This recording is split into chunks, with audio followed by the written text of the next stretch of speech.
Hello again, it's Elizabeth. I'm over here in my art loft and I just finished a session of printing with my gel plate. I love that thing. I wanted to show you a little bit about what I've talked about using paper, scrapbooking paper as stencils. This is a piece my sister let me have today, and it was a nice, clean, white piece of paper on this side, and on this side it was a nice pale yellow. I think you can see a little tiny bit still there with sparklies on it on this side.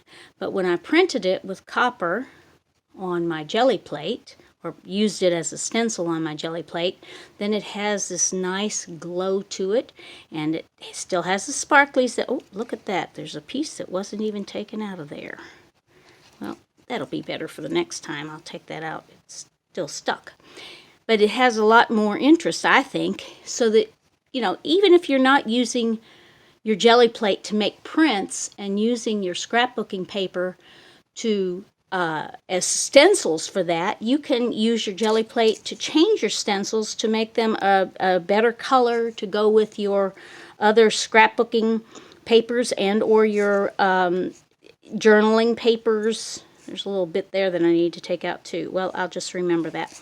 Anyway, this was one of the stencils that I used today, and I printed on this side. I think it's the creamy color there that's champagne or something like that.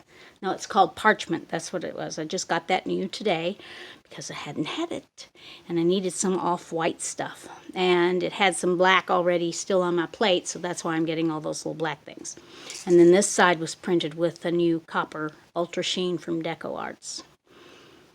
Now, the paper that you see here was taken after I took the print from it, but when I took a print on my jelly plate after I used that stencil, and then I took the leftovers with this, and I think it's very interesting. I mean, it's just got a little bit, but if you use that on to start a journaling page, an art journal or something, then you could add so much to that. You could add other flowers or, whatever you wanted to do, but it has such I think, a good beginning. And I don't know if you can see in the background, but I did took this stencil after I used it and actually laid it down on here and got a really light copper sheen to the background. Can you see that in there? I think you can see that if I wiggle it around a little bit. Okay, so I really like that piece of paper that I got today. And this is one of the stencils I've been using, and look how that one looks. I mean, this has got a lot going on it. I'm not going to use this side again to paint on because I really like the way it looks, and if I ever use this for something, I'll want this set of, these colors that are on here. I don't know if you can see that, blues and golds and blacks. On the other side, I just have black, so I may change that, although that's kind of sparkly too. Oh well. I do have a second one of these, so it might be the one that I use as a stencil from now on, because this one has turned out so pretty. I want to use it as a real piece of scrapbooking paper. And I put this down because on my black mat, it's not the little squares on it make it a little bit distracting. Here's another piece I did today that was just some that I had taken bits and pieces off, like the blue on there is kind of just, you can see it better on this side. This is the back side, but you can see it was just kind of junky blue and nothing very great. And then I put two of the like starburst things that I did with my lid from my picture, and then today I just printed this other white stuff on here when there was too much white on my plate, and I was just taking off a piece here, and then I'd move it over and take off a bit there. But I like the way it turned out. So you don't throw your jelly prints away if they're bad. You just keep printing on them, and eventually they won't be bad. Now I had this one was one of the paper stencils that I'm using that comes from the China Blue pad from DCWV, Die Cut with a View. And I've used it and used it and used it, and there are actually 2 in one pad, which I love. And I think I need to go get me another pad of that because I like this side and won't be using this side again. I will be using this side, maybe. But anyway, I liked that pattern so well that I ended up making my own stencil. And where did I put that thing? It was right here a minute ago. Oh, crap. Where are you? Oh, here you are. Okay. Here it is. So it doesn't look like that, but it looks a little bit like that. And I cut this with an X-Acto knife, cut each of these little things out with an X-Acto knife, and you see what kind of print you get from it. I've used this a couple of different times, and I'll probably be using this more than the stencil that I got here, because this one is a 12 by 12 and my plate is a 12 by 14, and this stencil that I made myself is a 12 by 14. So just remember that you can make your own paper stencils. This is actually made with a piece of well, it's actually matte. I think it's for masking off something, but it's actually a sticker paper that one of my sisters gave me. And it's a little heavier than just a regular piece of paper. So and it's slicky on this side, and it's got the like a backing that you would have on a sticker on this side.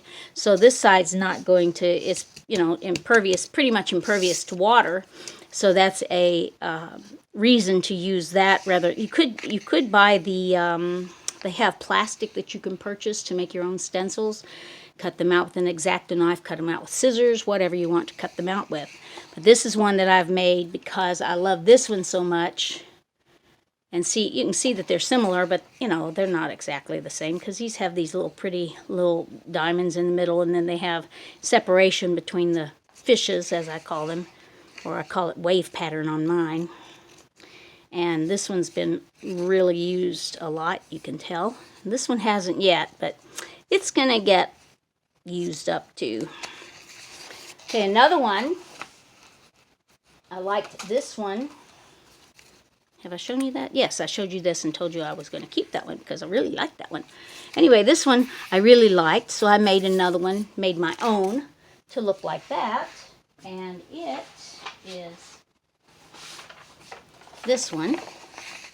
And you can see the kind of stencil it makes. It's not an even pattern.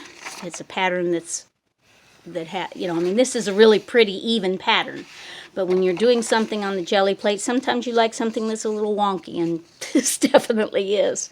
So, I mean, if you did your jelly plate and then you reprinted it like that, look, you almost have a plaid there. I mean, you can do the same with these, of course, but this is, to me, more interesting. Now, this particular jelly print I'm not that fond of, so I probably will print again over that.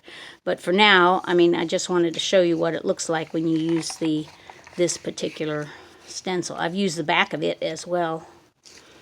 I did that today. What else do I have to show?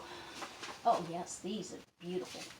These are beautiful ones. These are ones that you get also in the China Blue paper pad. And they're gorgeous. I mean, look, but you can see I've used them. I mean, it comes this purple color. Can you see the purple color on the edge?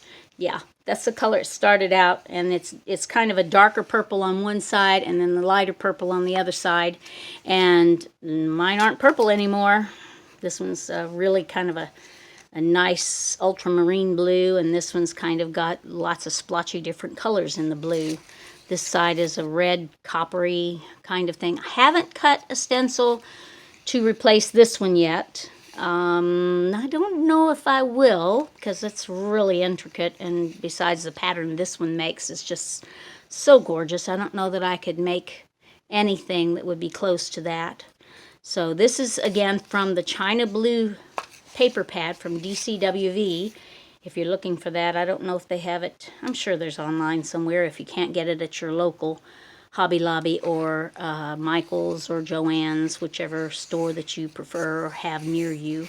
There may be other places to get that. If you have a scrapbooking store near you, there may be They may have the China Blue scrapbooking pad. But isn't that a gorgeous stencil? I just love that. I like the colors I've gotten with them too. I like wiggling it around the camera too. Here's the last stencil that you get from the China Blue. The China Blue pad has 6 stencils, or scrapbooking pages, whichever you want to call them. But so it has 2 of these, it has 2 of the flowery looking things, and it has 2 of the fish looking things. But isn't that beautiful? I really like this side. Look how colorful that is, even though it's just copper, but it really actually has some blues in there, has some yellows in there if you look close, gold of course, and they come purple, dark purple on one side, light purple on the other, and they're no longer purple.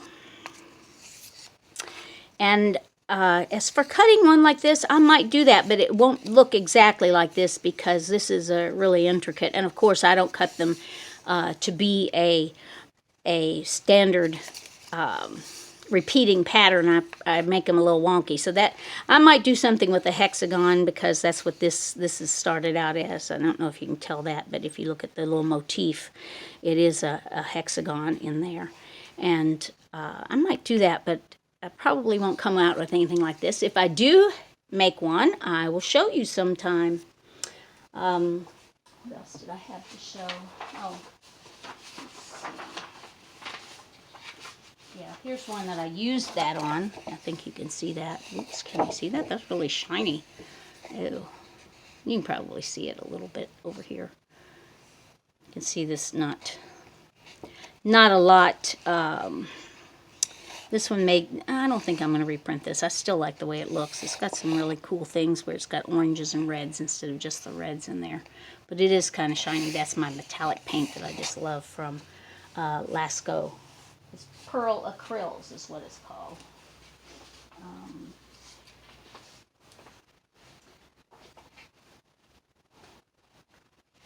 I think I showed you one the last time that had a stamp that I created. This is a large piece of rubber that I cut to make a stamp that has these images on it. It's hard to see, isn't it? Those lights. I don't think you could see it if I turn the lights off, though, because it's night here, so there wouldn't be a lot of light there. But this one I did the green, no, actually, yeah, oh crap. I think I did the green on the paper, and then I printed the red violet on there afterwards. Yeah, that's how that one got there. This one's on 2-sided, but I haven't finished the other side yet either. I did more with some of my using the lid to the pitcher and made the starburst looking. That looks good that way.